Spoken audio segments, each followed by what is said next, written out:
Halo guys, gimana kabarnya? Semoga sehat selalu dan tetap semangat menjalani aktivitas. Selamat datang kembali. Kali ini saya akan membahas alur film yang berjudul Taktiran Das 2021. Jika Indonesia pernah memiliki seorang sniper paling mematikan di masa Perang Timur Timur yang bernama Bapak Tatang Koswara, negara Iran juga memiliki sniper paling ditakuti yang bernama Muhammad Abdul Zarin, seorang sniper yang telah membunuh 700 tentara selama Perang Iran-Irak. Lalu bagaimana kehebatan sniper Iran? Langsung saja kita ke alur ceritanya.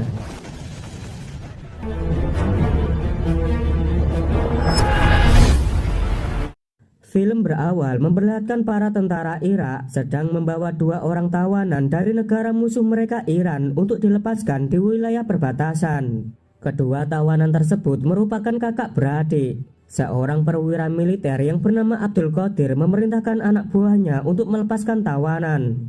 Tapi penjaga perbatasan mengatakan bahwa hanya ada satu tawanan yang akan dibebaskan.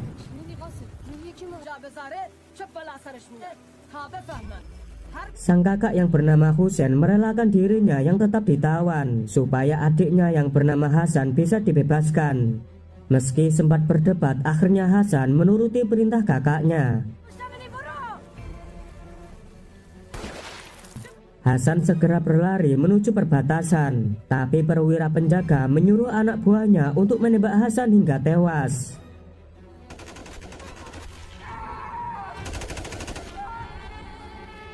Di saat Husain juga akan ditembak dan tiba-tiba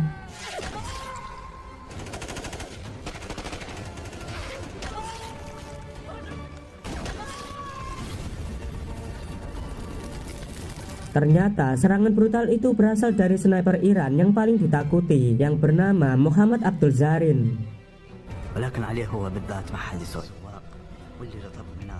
Qadir yang melihat kejadian itu langsung ketakutan dan menyerah kepada Zarin. Di sini kita bisa mengetahui kelembutan hati Zarin, di mana ia tidak mau membunuh musuh yang sudah menyerah.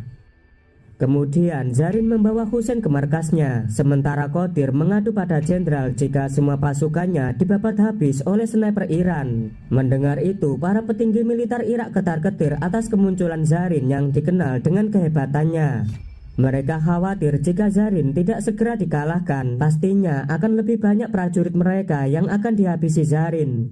Untuk menghentikan Zarin, militer Irak memanggil Rosid, seorang perwira senior dari satuan penembak jitu. Rosid juga membawa dua orang sniper yang merupakan murid terbaiknya. Di sana Rosid mengatakan jika yang mereka hadapi bukanlah sniper sembarangan, melainkan ia adalah Zarin, seorang musuh sekaligus rivalnya dulu sewaktu berperang. Diketahui Zarin adalah sniper terlatih yang tembakannya sangat akurat, dengan mengukur jarak musuh, menentukan arah angin, kelembapan udara, dan teknik kamuflase terbaik. Rosid telah mempersiapkan dua murid terbaiknya untuk melawan Zarin. Mereka bernama Mu'ad dan Jabal. Rosid lalu membuktikan kehebatan muridnya dalam menghabisi musuh. Mereka ditantang menembak sandera dari pasukan Iran.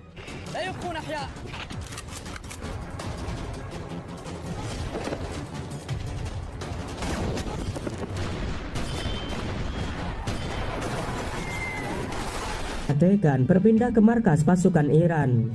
Kita diperlihatkan seorang komandan pasukan Iran yang bernama Amir Reza. Reza mengatakan kepada bawahannya, sebenarnya dia sangat khawatir jika pasukan Irak akan melakukan serangan dadakan, mengingat Irak mempunyai banyak pasukan tempur dan persenjataan yang lebih canggih.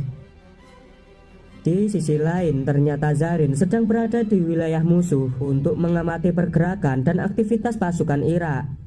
Tak lama kemudian, Zarin diperintahkan Amir Reza untuk kembali ke markas. Sebelum pergi dari sana, Zarin memberi roti untuk koloni semut. Terlihat dia sangat penyayang kepada sesama makhluk. Rosid dan Qadir sedang berdiskusi dan menganalisa posisi yang biasanya digunakan Zarin untuk bersembunyi. Sebagai seorang sniper berpengalaman yang pernah menjadi rival Zarin, Rosid sangat paham di mana titik lokasi sniper bersembunyi tanpa diketahui musuh.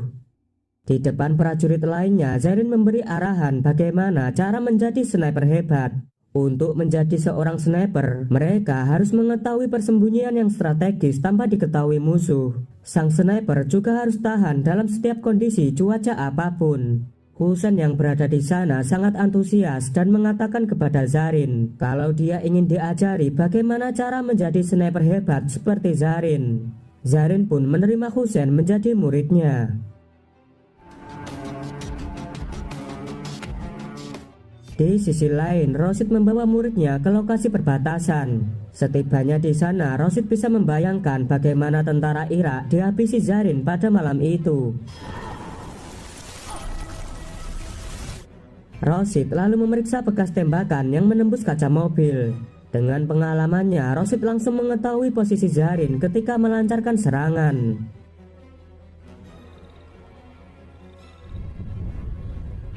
Ketika kembali ke markas, Rosid memerintahkan Mu'ad dan Jabal untuk mengintai pergerakan Zarin di wilayah perbatasan. Rosid berasumsi kalau Zarin sering mengawasi aktivitas pasukan Irak di sana. Sedangkan di markas pasukan Irak, malam harinya para tentara akan istirahat. Sebelum tidur, Ismail memberi roti kepada Husain. Melihat itu, Zarin melarang Husain memakannya. Ia mengatakan jika seorang sniper harus terbiasa puasa untuk melatih ketenangan jiwa dan juga konsentrasi, sehingga saat menembak bidikannya tidak akan meleset. Esok harinya, Zarin mulai melatih Husain menjadi seorang sniper.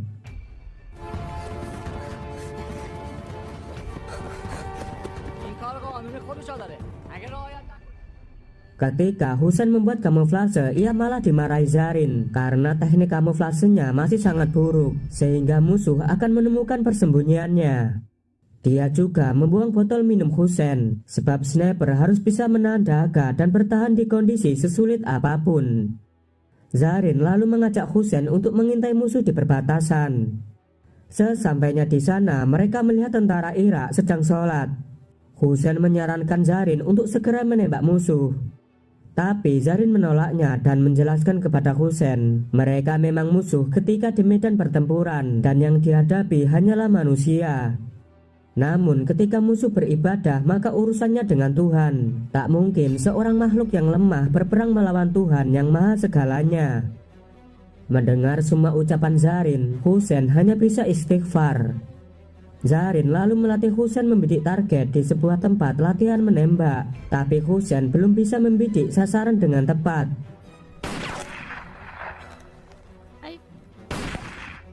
Ketika Zarin akan pergi, Husain malah menantang Zarin dan membuktikan kemampuannya. Zarin yang merasa ditantang muridnya lalu menembak semua target dengan jitu.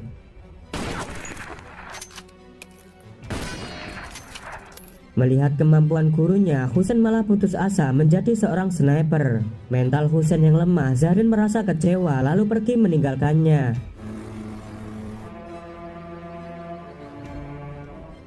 Malamnya, Zarin bertanya kepada Ismail kenapa Husain tak kunjung kembali ke markas. Kemudian Ismail menjawab jika Husain sedang berada di perbatasan. Zarin yang tahu jika perbatasan adalah tempat berbahaya bergegas menyusul ke sana. Ternyata di perbatasan, Mu'ad dan Jabal sedang mengincar Zarin. Di sana mereka melihat Husain sedang menangis yang meratapi kematian adiknya. Mu'ad langsung mendatangi Husain dan akan menembaknya dari jarak dekat. Namun tiba-tiba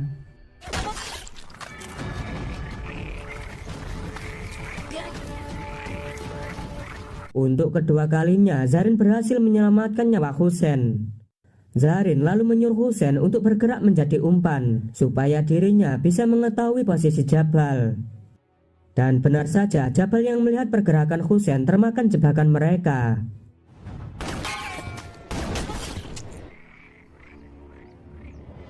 Esok harinya, jasad Mu'ad dan Jabal dibawa ke kamp Irak. Melihat kedua muridnya telah tewas membuat Rosid sangat marah. Dia segera memerintahkan pasukannya untuk menyerang kamp Iran secara mendadak. Sedangkan dirinya akan fokus mencari dan menghabisi Zarin.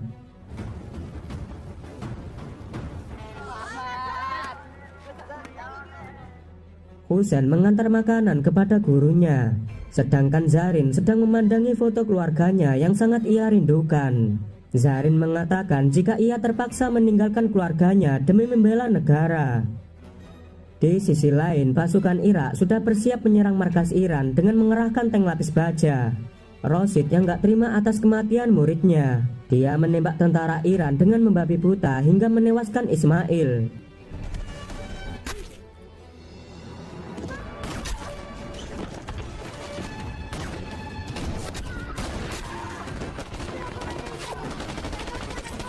Mendapat laporan adanya serangan sniper musuh, Zarin pun segera bersiap ke medan pertempuran. Tapi Reza berusaha mencegah Zarin. Menurutnya sniper musuh sedang memancing Zarin keluar. Mendengar itu, Zarin mengatakan dengan tegas jika selama ini dirinya sama sekali tidak takut dengan kematian dan ia sudah bertawakal atas keselamatannya kepada Tuhan.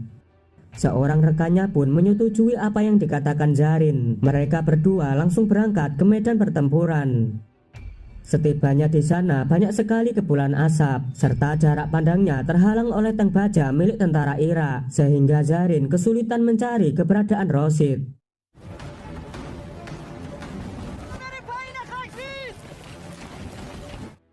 Melalui teropongnya, Rosid dengan mudah melihat pergerakan Zarin. Zarin melihat sebuah kode tangan dari Rosid yang menantangnya untuk berduel. Zarin pun langsung bergerak menuju ke posisi yang strategis.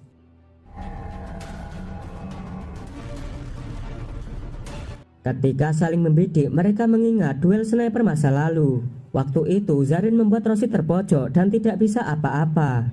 Tapi Zarin tidak membunuhnya, melainkan hanya menembak telunjuk kanan Rosid sebagai peringatan.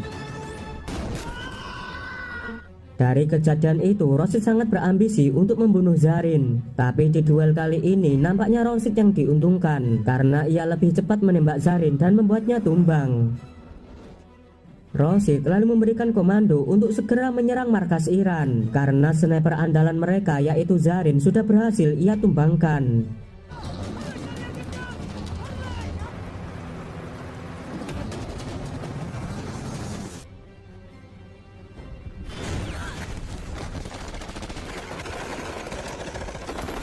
Akibat serangan itu, pasukan Iran sangat terdesak sebab persenjataan mereka kalah canggih dari pasukan Irak.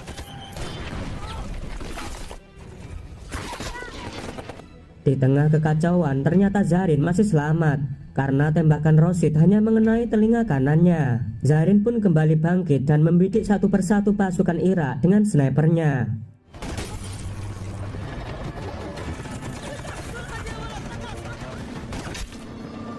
Serangan Zarin membalikkan situasi pertempuran sehingga pasukan Iran kembali bersemangat untuk mengalahkan tentara Irak.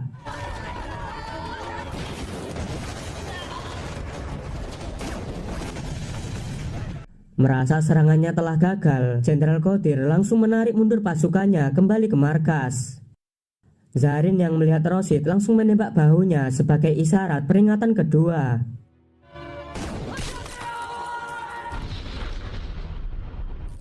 Ketika Zarin kembali menemui rekan-rekannya, mereka semua tidak percaya jika Zarin ternyata masih selamat. Sementara di markas Irak, Rosid dimarahi habis-habisan oleh atasannya. Dia menuduh Rosid telah membuat laporan palsu atas kematian Zarin hingga pasukannya banyak yang tewas.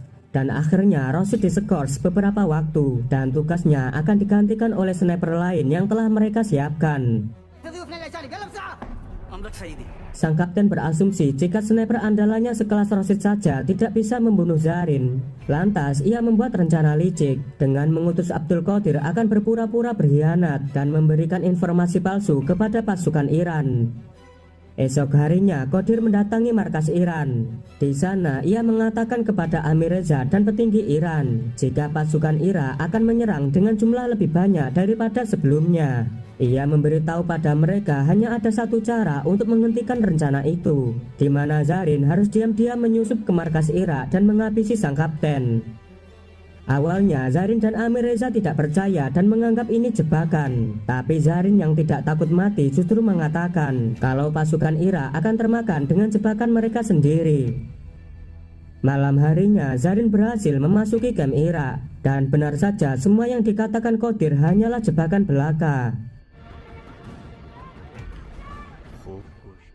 Ketika matahari terbit, ternyata banyak pasukan Irak yang sudah bersiap menunggu kedatangan Zarin.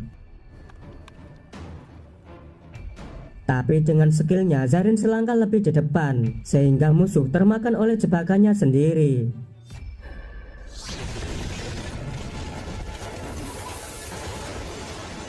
Ternyata Zarin sedang bersembunyi di sebuah gubuk di pinggir rawa. Di sana Zarin mulai membidik dan mengheadshot semua sniper musuh.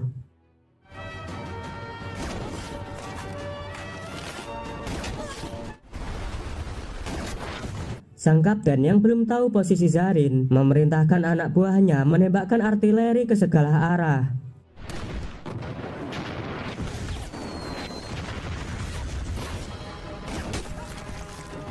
Tapi sialnya seorang sniper melihat gubuk tempat Zarin bersembunyi.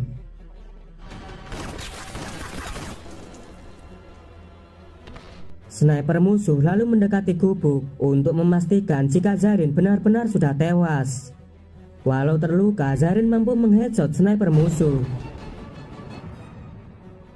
Sementara Rosid yang sudah mengetahui posisi Zarin, ia mulai membidik Zarin dan tiba-tiba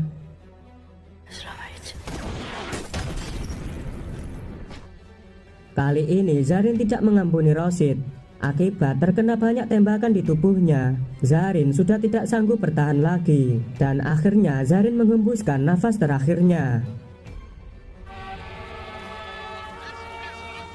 Di akhir film terlihat Hussein mengintai musuh di perbatasan dengan menggunakan senjata sniper peninggalan Zarin. Kali ini Hussein melanjutkan misi yang sebelumnya menjadi tugas gurunya. Dengan tembakan jitu, Hussein berhasil menembak kapten pasukan Irak. Oke guys, terima kasih sudah menonton film ini sampai selesai. Jangan lupa klik tombol like, subscribe, dan aktifkan loncengnya. Kalau sudah, saya ucapkan terima kasih. Sampai jumpa di video selanjutnya.